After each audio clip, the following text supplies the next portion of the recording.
सहारा group को बेसहारा छोड़ इसके प्रमुख सुब्रत रॉय ने इस दुनिया को अलविदा कह दिया। ये देश के उन गिने चुने लोगों में शामिल हैं जिन्होंने अपनी मेहनत से खुद को फर्श से अर्श तक पहुंचाया है, लेकिन बाद में समय ने ऐसा करवट बदला कि वो फिर से अर्श तक पहुंच गए। ऐसे में आइए इस वीडियो में हम सुब्रत रॉय से जुड़ी चर्चा करेंगे। आपको बता दें कि पैसे से पैसा बनाने की कला में माहिर सुब्रत रॉय का संबंध बिहार से है। इनका जन्म 10 जून 1948 को बिहार के अररिया में हुआ। इनकी शुरुआती पढ़ाई लिखाई कोलकाता में हुई। बाद में वो गोरखपुर चले गए, जहां से उन्होंने अपने प्रोफेशनल लाइफ को शुरू किया। यहाँ सुब्रत रॉय ने साल 1978 में अपने एक दोस्त के साथ मिलकर स्कूटर पर बिस्कुट और नमकीन बेचने का काम शुरू किया। इसके बाद उन्होंने एक कमरे में 2 कुर्सी और एक स्कूटर के साथ शुरू हुआ सफर को 2 लाख करोड़ रुपए तक पहुंचा दिया। दरअसल सुब्रत रॉय को सपने बेचने में महारत हासिल थी। शुरुआत में उन्होंने दोस्त के साथ मिलकर चिटफंड कंपनी शुरू की, जिसके लिए उन्होंने गरीब और मध्यम वर्ग को टारगेट किया।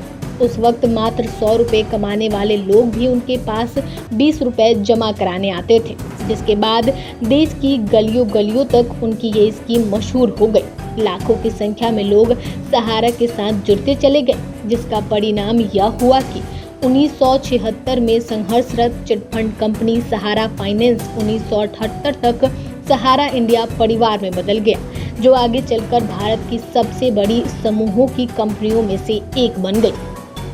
ये वो दौर था जब सुब्रत रॉय सहारा में हाउसिंग डेवलपमेंट सेक्टर में कदम रखा। इसके बाद वो एक के बाद एक सेक्टर में उनके पंख फैलते चले गए। बता दें कि सहारा ने real estate, finance, infrastructure, media, entertainment, health care, hospitality, real estate, retailer, information technology सभी में अपने कदम जमा दिए, जिसके बाद देश ही नहीं दुनिया भर में सहारा का डंका बजने लगा। इसके क्रम में सहारा टीम इंडिया का 11 सालों तक स्पॉन्सर भी रहा। देखें तो जैसे जैसे सहारा का कारोबार बढ़ता गया, वैसे वैसे सुब्रत रॉय की संपत्ति दोगुनी चौगुनी होती चली गई। उन्होंने तो लखनऊ में 170 एकड़ जमीन हासिल कर वहां सहारा शहर बसा डाला। यह चकाचौंध भरा ऐसा शहर था जहां केवल राजनेताओं, बॉलीवुड, क्रिकेट सेलिब्रिटी और उनके चहेतों को एंट्री थी। सहारा इंडिया परिवार को एक समय टाइम पत्रिका ने भारतीय रेलवे के बाद भारत में दूसरे सबसे बड़े नियोक्ता के रूप में प्रतिष्ठित किया था, जिसमें बताया गया था कि लगभग 1.2 मिलियन लोग सहारा परिवार के साथ जुड़े हैं और इस समूह के पास 9 करोड़ से अधिक निवेशक हैं। वहीं सुब्रत रॉय का रुतबा एक समय ऐसा था कि उनके कार्यक्रमों में देश के सबसे ताकतवर राजनीतिक, फिल्म कलाकार, नौकरशाह और बिजनेसमैन पहुंचते थे। लेकिन फिर किस्मत ने ऐसी बाजी पलटी जिसका किसी को अंदाजा तक नहीं था।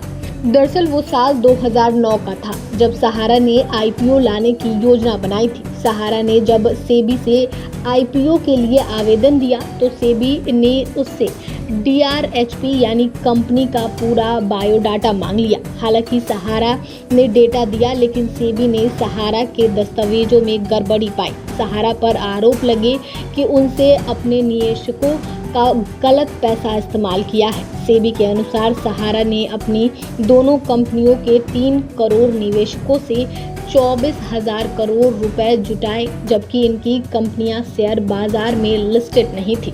नियमों के उल्लंघन मामले में सहारा पर 12,000 करोड़ का जुर्माना लगाया गया, जिसके बाद मामला सुप्रीम कोर्ट पहुंच गया, जहां उनके वकील के द्वारा सुब्रत रॉय को बचाने की भरपूर कोशिश की गई, लेकिन वो सफल नहीं हो सके। इसके बाद कोर्ट ने सहारा को निर्देश दिया कि वो अपने निवेशकों को 24,000 करोड़ रुपए 15% ब्याज समेत लौटाए। वहीं सुप्रीम कोर्ट के आदेश की अवहेलना करने पे फरवरी 2014 में सुब्रत रॉय को गिरफ्तार कर लिया गया। इसके बाद सुब्रत रॉय लगातार कोर्ट और सेबी के शिकंजे में रहे। बाद में इनके निवेशकों के पैसे लौटाने की प्रक्रिया शुरू हो गई। ऐसे में कभी फर्श से अर्श तक पहुंचने वाले सुब्रत रॉय फिर से फर्श तक पहुंच गए।